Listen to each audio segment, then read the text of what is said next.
Hello. If you're listening to this, you're hearing my voice. I'm Darrell Etherington. And I'm Greg Kumparak. That's right. There's two of us here.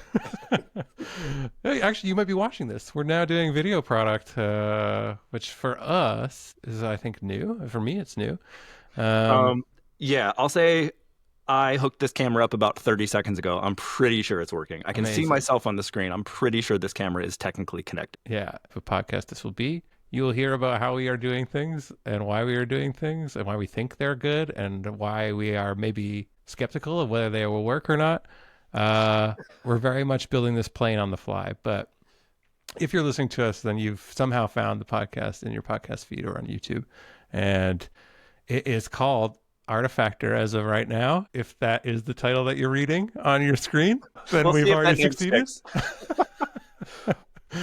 Yeah. So this podcast, from my perspective, a couple weeks ago, you texted me and you're like, "Hey, we should do a podcast," and I'm like, "Hell yeah, let's do this." Yeah. And then we're like, okay, we sat down for about 20 minutes. So we thought, okay, let's figure out what this is. And then we spent all of that time just kind of bullshitting with each other and catching up after not talking for a while. And we realized we don't know what this is going to be. Let's figure out it on the fly. We have to ship one episode. Let's go. Yep, that's right. So this episode is a motivator to us to continue doing episodes, and hopefully you enjoy it as well. But we should explain a bit more about who we are so you have a reason to continue listening if you didn't just find us through friends and family connections. But I am Darrell Etherington. I used to work at TechCrunch for many, many, many years. 12. This is my thing that I say at parties, but it's 12 years on the calendar and 10 years in actual effective years. But Greg, what about yourself? Pretty similar thing. I was at TechCrunch for roughly 15 years on the calendar. Came and went a couple times. That's right. We have that in common. And then I was at YC for a couple of years, Y Combinator for a couple of years. And now I'm at a company called Sentry. So nice. Yeah, I should say the other things I've done too. I did when I left TechCrunch the first time. I went to work for Apple, and that was kind of wish fulfillment for me because I always liked that company. And then the second time I went and worked at Shopify, which is a Canadian darling, and somehow I haven't already said yet that I am Canadian, but You're also a Canadian darling, Darrell. Yeah, that's right. I usually lead with that, actually. And then most recently, I've worked at a couple of different places, Omer's Ventures for a while, looking at VC from the other side of the lens. And then now currently I work at GrowthX.ai, which is the spelling of the domain, but it's actually just called GrowthX. And it is an AI-powered content marketing agency, which is an interesting phrase. And hopefully that made you interested enough to go and look it up. Not that this is promotional to that. This is divorced entirely from. So why are we doing this? Why is it me and you? That's a great question, Greg. Are you asking me, or is it a hypothetical? I am. Oh. Why did you message me and say, "Hey, let's do a podcast"? Well, I think that over the years we've always had a lot of great discussions about the tech industry. Some of them we've had in public on the website at TechCrunch, as we wrote about that. Some of them we've had privately and in our Slacks and things. You know, those didn't necessarily always make it to air, as they say, but we always have thoughts. You've always been one of the people that I think is smartest when thinking about this stuff. And I can't stop myself from thinking about it and talking about it. So I figured we might as well do that together in this open public venue. Yeah, it's funny. I think it's something that people don't realize about TechCrunch, and is kind of something that was special about it for a lot of years, is that anything you saw go up on this site, it might have one byline on it, but it's really all the good stuff, the best stuff, is arguably written by like 8 to 10 people. Yeah, it takes a village, as they say. Like just in Slack almost, right? Someone would throw something out, say, "Hey, this is my take on this," and we kind of beat it up together, right? And that's how the best stuff got on the site. And a lot of that was, like, for me at least, was the conversations that I had with you. So there was also, I admit, kind of like a friendly rivalry in between, or at least from my side, in that for a long time, probably like 10 years, you and I were driving a significant chunk of the traffic to the site. Yeah. And we were kind of, sometimes we had disagreements about the right way to cover something. Sometimes we had disagreements about who would cover something. I remember I remember being in arguments with you at 2 in the morning about who was covering a thing in like an hour. Yes. And we I were love pretty that. territorial about that from time to time. Yeah. You have to be. I mean, like at a certain point, the reason that we were good at any of that stuff is because we kind of gamified it. And it's like, stop messing with my game. I'm doing something here. Yeah. But I love that and I miss that. And so when you hit me up about this podcast, it's like, absolutely, let's talk. Great. Yeah, the rivalry was real. Yeah, sometimes it's one of those things that I feel like I kind of dull with memory, but then as you're talking about it, I'm like, oh yeah, it could get kind of dicey, right? We were all, like, as soon as someone published anything, we were friends again. It was fine. Yes, that's right. It's like, well, it's done. I no longer have to worry about it. It was decided and it's in the past and let's move on, right? But yeah, it's funny you talk about I was going to make the like, I don't think about you at all. Don Draper joke. Is it a joke though, Darrell? No, I would say to your credit, like your hit rate was very high, right? Like I was kind of like spray and pray, for lack of a better term. I was doing a lot of volume. I had a pretty good sense of like what would hit and what would not, but I was taking a lot of outlier shots on the off chance that they would. But you were more like narrow casting or narrow focused into like, well, I know that this is going to be relevant and resonate with our audience, and basically every single time it was, right? Yeah, that's what I was going for. So I'm glad that came through. Nice. Yeah, and then ever since then, you know, our senses have dulled, and our I still read way too much news, but I'm not writing about the news. I'm not talking with anybody about the news, and it feels like my brain's about to explode. So perhaps this podcast is a little bit of getting that out of my brain, getting my very important opinions out of my brain. Yeah, I know. It's like everyone needs to hear what I have to say.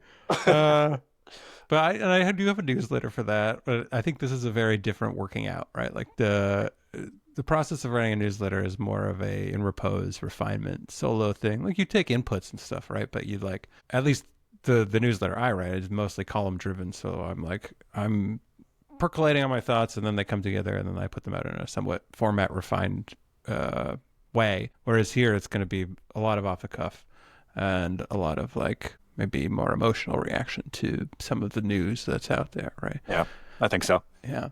So I guess then that brings up like, what do we talk about? Like obviously technology, but anything more specific than that, Greg? I think it's going to have to start with kind of tech of the week at this point, you know, just because it's going to be what's on our brain. Like this week, we'll probably end up talking about WWDC. Oh, yeah. Probably talking about Switch 2 because I have thoughts about the Switch 2. I don't know if they're necessarily the most unique thoughts about the Switch 2, but it'd be fun to talk about that. Yeah, for sure. Yeah, so I think that's a good actual split. Like that's a good representative split because WW, as they call it on the insider circles, in case you're hearing that for the first time, people refer to Apple's developer conference as dub colloquially, but it's very developer focused, as the name suggests, right? Like a lot of the stuff that they do from their splashy event side is more general public focused as well, but still there's a lot of nitty gritty in there, and I like the nitty gritty as well. And then on the other side, Switch 2, straight down the middle, most consumer of consumer you could possibly get, short of I guess just the iPhone itself, probably, right? Yeah. So yeah, good range. Do you want to dive right into that? I mean, I think we should also mention up at the top, you won't only be listening to us all the time probably on the show. We'll likely have guests from time to time. Yeah. I mean, after working at TechCrunch for many years and the other places that we've ended up working at, we know people. Like, I don't know how many of them we can get to come on this, but we know people. We have friends that would be interesting to have on this show. Yeah, and we can blackmail the other ones who aren't our friends. That's all you. Are you letting on that you're also blackmailing me into this entire That's thing? Right. That's right. If you notice the look of duress. Yeah, so we'll definitely have guests. I am excited to bring back some of the former TechCrunch people. Like, as silly as that sounds, like I miss talking to them as well. Yeah. They were very much my crew for making anything I write 1,000 times better, and they've all largely gone their separate ways. Obviously, TechCrunch is still a thing, and they're still marching on, but a lot of folks have moved on, and I want to bring them back and talk to them because I miss them. Yeah, I miss them. They've gotten, if anything, just more interesting over time in terms of the perspectives and their experience and, you know, whatever they've been up to and accomplished, right? So absolutely, we're going to see some familiar old faces, and if you're a long-time TechCrunch stan, it'll be like the Friends reunion or something. I don't know. Is that a thing? Yeah, it'll be like that for the people we also used to work with, probably. Right. Yes. It'll be a reunion for us, and then other people will be like, "Who is this?" Right. But rest assured, some of the smartest people in technology were at TechCrunch, came out of TechCrunch, whatever, right? Like, so the perspectives will be valuable even if you're not a diehard, let's say. But let's get into it then. Let's talk about, let's start with WWDC and then go from there. Yeah. Cool. What'd you think? Well, I am not even lukewarm. I really dislike the new visual design system. Again, not really kind of like a original take if you're already out there listening to stuff in the market, but I loaded it on my iPad, which is inadvisable. Like, it's my consumer personal device, right? It's a developer preview, but I loaded it on my iPad and I was like, oh God, I'm going to throw up. Like, just, it's so ugly out the gate. And it makes it, because the reason I did the iPad to back up was they introduced true multitasking on iPad, which basically just means they've replicated what you come to expect on like a computer, like a Mac or a Windows, where you have like a true windowing system. You can drag them around, you can resize them however you want. You could sort of tile them, stuff that this is like baseline computer stuff, but stuff that they've resisted on iPad basically for years and years and years. So I thought, oh, this is like actually useful. Like, one of my things that I thought I really wanted was the 11-inch iPad with a truly configurable, more macOS-like experience, right? And that's what they delivered, except they delivered it in a way that is like full of jank and visual crimes. But, to their credit, like, it's early. And so they will change and refine a lot of these things before it ships. But I still don't know that I'm going to love it come September. Yeah. What was the thing about it that you didn't like when you saw it? Like, what caused this reaction? You're like, ugh. I mean, I think it was, and this is like where I'm like, am I just dating myself? Like, am I out of tune with what is current taste in terms of design? But like, a lot of it just looked really, it looked like what you see when people share their like Android home screens that they've made themselves, and you're like, this all looks bad. Like, this is also kind of like going to come across as a elitist view, but I'm like, why not let the designers do the design generally when I see that stuff? Sure. And this felt very much like not that, like more like the designers were trying to approach the mean or median of like what users think is cool, which is in effect actually ugly and offensive. But yeah. I mean, I'll put it this way. Like, I'm usually very, very quick to install the betas. I don't have it installed yet, and it's largely because of this reaction of like, I don't know if I like that. Eventually, it's going to be pushed on me. It's fine. My main question with all of it, it's like, why is this like better? Right. And not just different. It does feel different for different sake. And I think that's a valid criticism about them right now, because the big theme of this year was the opposite of last year's WWDC, which last year they previewed all of their Apple Intelligence features and said they were all coming soon. And then they weren't able to ship just a whole bunch of that stuff.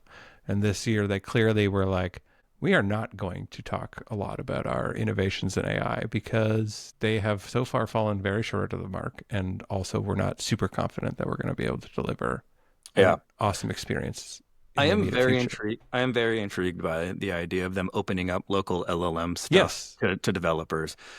Like, with everything AI that Apple's been doing, the main thing is like, man, how does Apple even keep up here? Other companies are just like sprinting ahead of them. Siri is, sorry to say it, but it's like, it's garbage. It's always been garbage. When I have to ask Siri something instead of Claude or ChatGPT, I'm annoyed at the answer that it gives me or doesn't give me generally. Right. Like, it just never actually has an answer. This is their foot in, because it every other LLM costs developers a good amount to use generally. Yeah. And by making this local on the device, and I assume free for developers to use, if they can actually do something good here, it's pretty substantial. Yeah. And it seems like it will be competent in specific limited domains, right? Like text summarization, for instance. And then also like, short, simple, smart suggestions for things. And transcription is another area where it could be really like competent enough that it does the job and users are not going to be disappointed in it. And then also is, but resource intensive from like a processing perspective and like a constrained environment, like networking environment perspective. And then also just free for your calls, like versus OpenAI calls or whatever when you're round tripping. So all of that is super promising. And I think like this is one of those things where it reminds me of old school Apple in that you're like, oh, you're building platform tools that enable, in theory, or potentially enable entirely new paradigms of experiences to exist, right? Like that's been the beauty of Apple at its best, is it was like, here's a series of tools in a form factor that is, the form factor is old now because it's a mobile device, but back then it's like new, right? It's like, here's this, you can build apps for it. You have access to all these services on device.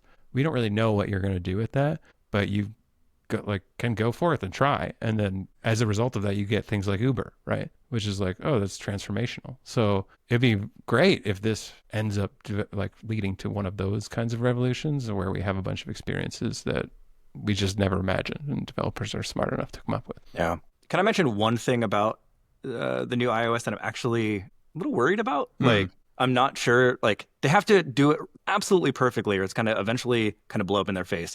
Did you see where they announced like the unknown messages inbox for SMS? So if like it thinks that it's like a random number, if it's not in your contacts, it goes into a separate inbox. I did not see that. But So like all of us know SMS, our text inbox is like probably kind of like a precious place to us. It's where the people we actually love are supposed to be messaging us day to day. And over the last couple of years, that is not true. It's a lot of like political text. It's a lot of other text, a lot of random spam crap, right? And so they're trying to isolate anything that's not in your contacts and put it into like an other inbox, an unknown inbox. If they do this right, awesome. However, every chat platform, every social platform on the planet has done this, and no one knows those inboxes exist. Right. I can't tell you how many times I've had to explain to people. It's like, oh, you should check like your Facebook Messenger like unknown contacts, and or like, Instagram general, or there's some other one, right? And right, and almost every time I mention it to them, and they're like, dude, like my long lost cousin was trying to contact me. Like my best friend that I haven't seen in 10 years was trying to contact me 2 years ago and I missed it. And so like imagine like getting that even a little bit wrong. Imagine that like butterfly affected out to the entire audience, the entire user base of iOS, which is most of phone users at this point, right? Like if not most, then nearly most. Like that's huge. If they don't get that absolutely perfect, the number of like necessary texts that are going to go missed. Yes, I get that the current situation sucks. Right. Like having random crap, waking up at 2 a.m. to a survey text is garbage, but you have to do it the other side of it so perfect. Yeah, absolutely. It's too much like in that value competition, I guess, rather, right? Like it's like, okay, well, do I care more about being annoyed at some messages that I get, or do I care more about missing extremely valuable messages that I don't get? And it's always going to be that you would rather the first than the second, right? So I think you're right about that. And I think you're also right. You're especially right because if you look at Apple's track record of doing that kind of smart filtration, it's pretty terrible. And I'm talking specifically about mail, right? Like mail and what it routes to junk and what it routes to your inbox is bad. Like not good. I still have people in my text message threads that are like, maybe this is Sarah or something. It's not Sarah. They just said the name Sarah at one point a year ago. And part of me doesn't rename it because I think it's funny, but also like it stands out to me. I was like, oh, it has no idea who these people are to me. No. I mean, in that's like the broken old world of like, it's not doing anything sophisticated, right? It's doing like and then it's probably pulling from a database of just like all the most common names and then say probably this, but like simple data detectors versus what it is now where it's like, you're hoping when they started adding the LLM stuff, it would get more sophisticated and smart with that, which is not what happened. Instead, it was like a goofy fun house show of like, here's a bunch of weird things it does. That was like the best part of Apple Intelligence. It was fun for a minute, just how wacky it was. And I think that was like, I don't think of that as like damaging to Apple. I really thought it was like, oh, this is interesting. Like there's a degree of whimsy now in my phone, which I truly enjoy. Like, but they've rolled back a lot of that stuff, unfortunately. I think bring that back. Bring back the hallucinating, insane LLMs to message summarization. Speaking of whimsy, Switch 2. Oh yeah, that's a great transition actually. So I got it on the launch day, and I actually, without difficulty, which was surprising to me. Yeah. I walked into Best Buy and they were like, "Here it is." So, what about you? I'm so annoyed. I did the classic, like, all right, I'm going to find out exactly when everything is dropping online. I'm going to get in all the queues. I'm going to like be refreshing on every page. I got my pre-order in. I still got it like a week late. Wow. I could have walked in, maybe not in the Bay Area, but in a lot of places, you could have walked into most retail stores and just grabbed one. And that's awesome. I got mine late, and that's a bummer. Yeah. So, it's not a big deal. I won't think about it ever you missed again. out. Yeah. But for that week, I was very frustrated. But yeah, I enjoyed it basically right away. I got the Mario Kart bundle, and that I think is the way to go. Like, it's a great Mario Kart experience. It has everything you love about Mario Kart, and then a bunch more stuff too. Actually, that probably is controversial to say because there are some core mechanics of Mario Kart that maybe are missing that people, not in the driving experience, but in like a lot of the stuff that they introduced in the last few versions, like the wheel choice and like your ability to choose your hang glider thing. All of this stuff is like, as I'm saying it, like, this doesn't sound consequential, but I'm sure there's a dedicated community out there that is really like, oh, I can't choose like soft rubber wheels. Like, this game sucks or whatever, right? So yeah, I don't know. Yeah, I mean, the divide there is huge, right? There's people who just want the cart that looks cool to them, but then there's the people that are like literally doing side by side video comparisons of like, hey, do the stats that they show on screen actually reflect? You know, if I were to follow this exact track, exact course, exact line on this track every single time, how much faster is it actually making me? The gap between the casual players and like the obsessive min-maxers. Yeah, min-maxers, meta, the people who like research the meta all day, every day. The gap there is pretty huge. I think for the former bunch, this Mario Kart is kind of checking all the boxes. Yeah, absolutely. Like, the open world version is very fun. I can do a lot there, and it feels like there's something I really like in video games lately, where I like the ones that are windy and not super goal oriented, because they really are a relaxation space for me. This is maybe like an overshare, but like, I wear the Oura ring now, right? Like, have been for a while now. And one thing I've learned about myself from the Oura ring is that the only time I enter a truly restorative state, as it classifies it, is when I'm playing video games. Like, basically, there is no other time at which I classify as in a restorative state according to the Oura ring's metrics, right? Which is like something that it's like, you should really have a good mix of this in your day. Otherwise, I'm at like, at best, I dip into the relaxed state, which is above that, like once or twice a day, but mostly I'm in the like engaged or stressed. So I was how do you personally, ignoring the ring's metrics, how do you feel when you're in that restorative state? Does it feel different? Does it feel better? Well, absolutely. When I have I think in everything in moderation, right? But like, if I work into the day a couple hours of video games or whatever at some point, then that will help immensely with my overall sort of like feelings of anxiety and restfulness and stuff like that. So I would like to find other things that do that are not video games. But I'm right there with you. Recently, I came to realize that a lot of my best ideas, or like the things that in hindsight I'm really proud of, came to me when I was doing a couple different things. And I'll elaborate because that's too vague. Running on a treadmill or driving on a part of the freeway that I know super well. Oh, yeah. I'm in Northern California, driving down to Central California. It's just a straight line for like ever. I can't tell you how many things I've come up with during that time, where it's to the point where like I almost want to drive down there just to like scratch that itch. Yeah. And I don't know what that state is. I don't know what it would look like on an fMRI or whatever, but I wish I knew, and I wish I knew how to like just toggle it on. I think I have the same thing in both those scenarios, running and driving also. And to me, I've always theorized that it's about like, for lack of a better analogy, like RAM usage. And it's like, oh, you're at 75% RAM is like constantly being used, and you have only 25% free, which is like that being used for those creative processes or whatever instead.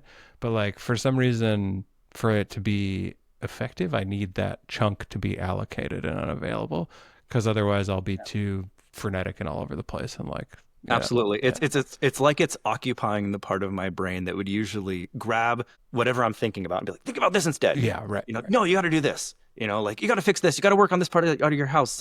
Like, you need to be at your kid's thing. Like, for this little stretch of time, some deep part of my subconscious knows it's safe, knows it's like it's doing a thing my brain can do autonomously through muscle memory. And it can just wander. Yeah. I think we're like literally just self-diagnosing with ADHD. That's what good podcasts do, though, man. Yeah, like, it's true. Maybe that's the name of this podcast. Like, looking into. What about This Is My Next? Maybe oh boy, too much of a deep cut. Sorry. Yeah, some of you will get that. That's a good one. Okay, what about the Switch 2 itself, like beyond Mario Kart? Oh, well, yeah, the hardware's good. I mean, it does just feel kind of like, in many ways, like a spec bump rev, right? It doesn't feel super transformative in any other way. I have yet to use the mouse mode that they're touting. Is there anything that uses that yet? I don't know. Oh, there's a Civ game on there. I'm not sure if it does use that. But I will say, just before we move away from software entirely, the other thing that I've been playing is Fantasy Life I, The Girl Who Steals Time, I think is the subtitle after the colon. Okay. And that's like not exclusively a Switch 2 release, but there is a Switch 2 version. It was one of the launch like upgrade titles for Switch 2. And it is fantastic. It is amazing. Tell me about it. I have zero idea about it. It's a game. It's a sequel to an original. I think maybe it was DS or something. It was another earlier Nintendo console, but it's like it's kind of like a life sim, farming sim type thing, right? Or like a Animal Crossing. It's actually there are very similar Animal Crossing components, but in it you basically occupy different lives. That's what they're called. Hold on, I need to look up screenshots of this. This is the point where if anybody starts watching this podcast, we'll get someone who can like throw up images for us. Like, show us things on a screen. We don't have that. It's just me and Darrell. So I'm going to Google for myself, and you're going to see how wobbly my entire camera setup is because I set it up 14. Well, maybe I'll try. I might try to intersperse some B-roll here. We'll see if I get fancy feeling. But what is it called? Fantasy Life I. Yeah, and then there's a subtitle. I think it's The Girl Who Steals Time. Oh man, I spelled fantasy PH because of Fantasy Star. Oh, Fantasy Star Online, yeah. Ooh, okay. But yeah, so you do different jobs, but it's kind of like oh goodness, the one that everybody loves, the cozy sim. Stardew Valley? Yeah, like Stardew Valley, except every time you're doing a different like task, like mining or felling logs or whatever, you're occupying a different life. So you have to go like train in those lives. It sounds more complicated than it is because once you've begun the path down any of these lives, you switch between them seamlessly when you walk up to a tree or walk up to a rock or whatever, right? So, but they have really deep skill trees in each one and progression mechanics, and then you're doing like the main storyline thing, but you're also just doing a lot of crafting and gathering and stuff like that. So it's super cool, super engrossing. Highly recommend. The story is cute and fun too. Yeah. So yeah, I like it. It looks fun. I'll check that out. You mentioned Stardew Valley. Can we talk about the fact how wild, and we don't have to spend a lot of time on this, how wild it is that Stardew Valley is largely built by one person? Oh, I know. It's amazing. It's one of the best, I understand modern accomplishments of all time of like computer technology. I think it's the dream. Yeah, like everybody's like, oh, I'm going to grow up. I'm going to make a video game. And yes, he had, as I understand, I might be totally wrong. I might be like hand waving away a bunch of other people's work, and I'm sorry if I'm doing that. But like, people helped him with ports and stuff like that. But the game largely is designed and built by him, and with some tuning for user feedback and stuff. And that is a dream. Yeah. Of like growing up and just having your own game that you've made and is your piece of art that you put into the world. So I think all pre-LLM. So maybe all pre-LLM. Yeah, and in a couple of years you might be able to just one shot that with a prompt or whatever. But like, no, he built it all from scratch. Yeah, he can, unless he had an LLM like 10 years ago. He can verifiably prove he built it himself. Yeah, I think his name is Eric Barone. Man, if we can get him on this, like I think he doesn't do a lot of interviews. But no, he's done a couple recently. I know because they keep coming up suggested to me in my YouTube feed. But I want to talk to him. I want to know how his brain works and how he gets this done. Yeah. So Eric, if this somehow makes it to you, hit me up. I want to talk. Yeah. Well, do you have other thoughts about Switch 2 that you wanted to share? No, I mean, it is the best possible version of the Switch One. Yeah. It's like people were joking about it. Its name should have been like Super Switch, and this is before it actually came out. And that's really what it is. It's like the epitome of what the Switch One should have been. It feels like a very good software update in a lot of ways. Yeah. Like that was like the main weakness, even years after the Switch 1 came out, is that the software was kind of garbage. Even the eShop, like the Nintendo shop, which should have, that's how you buy stuff for the most part. It shouldn't be incredibly slow. It shouldn't be incredibly buggy. And it always was. They fixed all that. I don't know if that should require a $500 hardware upgrade, but they got it there. So the the Switch 2 is the Switch 1.5, in my opinion. Yeah, agreed. And I am still really excited about the OLED version when it comes, although I didn't really notice the change that much in day-to-day use. So yeah. I wonder how much of that is they probably can look at the data and see that despite like, look, I'm probably jumping into a rabbit hole here. The whole thing with Switch 1 is like, oh, take it on the go, take it with you. I think probably the data proved out that like that's like 10% of usage, right? Which is why with the Switch 2, the messaging is like, hey, play with friends, play around your TV, play with this camera, come together, this kind of thing, right? And the reason I say that this is kind of a rabbit hole is because I can't believe on the Switch 2 that there is not an equivalent of Wii Sports. Oh, yeah. Right? There should be this free game, this free piece of software on there that every time you bring some friends over to play this on the Switch 2, you end up accidentally selling 3 or 4 more of these consoles because everyone's like, oh, I want to bowl. I want to do this thing. The fact that that doesn't exist on the Switch 2 in a out-of-the-box way is pretty wild to me. Yeah.